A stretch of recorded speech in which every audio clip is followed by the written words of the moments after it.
नमस्ते दोस्तों, आज के इस वीडियो में आपका बहुत बहुत स्वागत है। यूरोप की जनसंख्या इतनी कम क्यों है? एक गहरा विश्लेषण। यूरोप, जिसे कभी पुराना महाद्वीप कहा जाता था, आज एक अभूतपूर्व जनसांख्यिकीय संकट, डेमोग्राफिक क्राइसिस का सामना कर रहा है। जहां एक ओर अफ्रीका और दक्षिण एशिया के देशों में जनसंख्या विस्फोट हो रहा है, वहीं यूरोप के अधिकांश देशों में आबादी या तो स्थिर है या तेजी से गिर रही है। लेकिन सवाल यह है कि ऐसा क्यों हो रहा है? एक, प्रजनन दर में भारी गिरावट, द फर्टिलिटी गैप। किसी भी देश की जनसंख्या को स्थिर रखने के लिए प्रतिस्थापन स्तर, रिप्लेसमेंट लेवल की प्रजनन दर 2.1 होनी चाहिए। इसका अर्थ है कि औसतन हर महिला को कम से कम 2 बच्चों को जन्म देना चाहिए। हकीकत, यूरोप का औसत वर्तमान में लगभग 1.5 है। इटली, स्पेन और ग्रीस जैसे देशों में ये आंकड़ा और भी कम है। कारण, आधुनिक जीवन शैली, करियर को प्राथमिकता और देर से विवाह करने की प्रवृत्ति ने जन्म दर को न्यूनतम स्तर पर धकेल दिया है। 2, आर्थिक बोझ और रहने की लागत। यूरोप के कई हिस्सों में, विशेष रूप से पश्चिमी और उत्तरी यूरोप में, एक बच्चे को पालने का खर्च आसमान छू रहा है।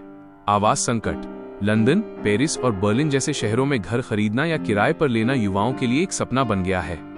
जब आय का बड़ा हिस्सा किराए में चला जाता है, तो परिवार बढ़ाना एक वित्तीय जोखिम लगने लगता है। शिक्षा और पालन पोषण। भले ही सरकारी सहायता मिलती है, लेकिन गुणवत्तापूर्ण जीवन देने का दबाव माता पिता को एक बच्चा नीति स्वेच्छा से अपनाने पर मजबूर कर रहा है। 3, सामाजिक और सांस्कृतिक बदलाव। पिछली सदी की तुलना में यूरोपीय समाज के मूल्यों में क्रांतिकारी बदलाव आया है। धर्म का प्रभाव कम होना। ऐतिहासिक रूप से बड़े परिवारों को धार्मिक और सामाजिक रूप से प्रोत्साहित किया जाता था। धर्मनिरपेक्षता, सेक्युलरिज्म के बढ़ने से यह दबाव समाप्त हो गया है। व्यक्तिवाद, इंडिविजुअलिज्म। आज की पीढ़ी अपनी स्वतंत्रता, यात्रा और व्यक्तिगत विकास को अधिक महत्व देती है।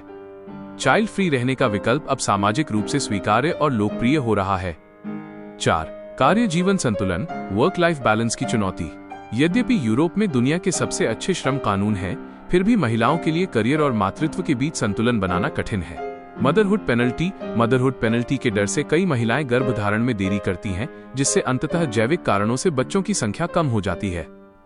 5, बुजुर्ग होता महाद्वीप, द एजिंग कॉन्टिनेंट। यूरोप में केवल जन्म दर कम नहीं है, बल्कि जीवन प्रत्याशा, लाइफ एक्सपेक्टेंसी बहुत अधिक है। इसका परिणाम यह है कि समाज में युवाओं की तुलना में बुजुर्गों की संख्या कहीं अधिक है। Demographic time bomb.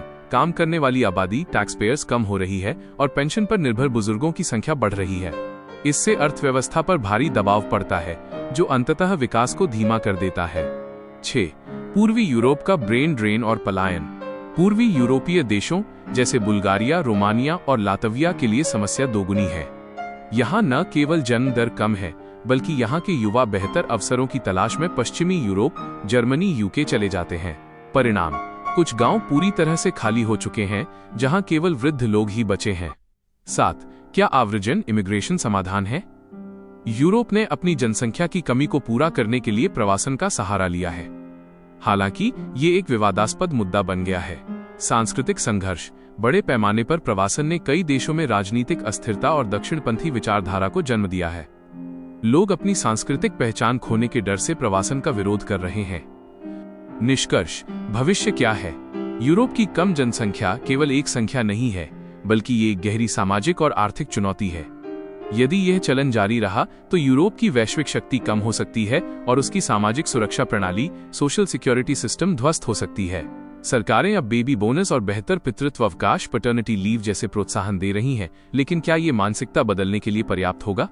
उम्मीद है आपको ये वीडियो पसंद आया होगा। इसे लाइक और शेयर करना न भूलें, चैनल को सब्सक्राइब करें और अपनी राय कमेंट्स में जरूर बताएं।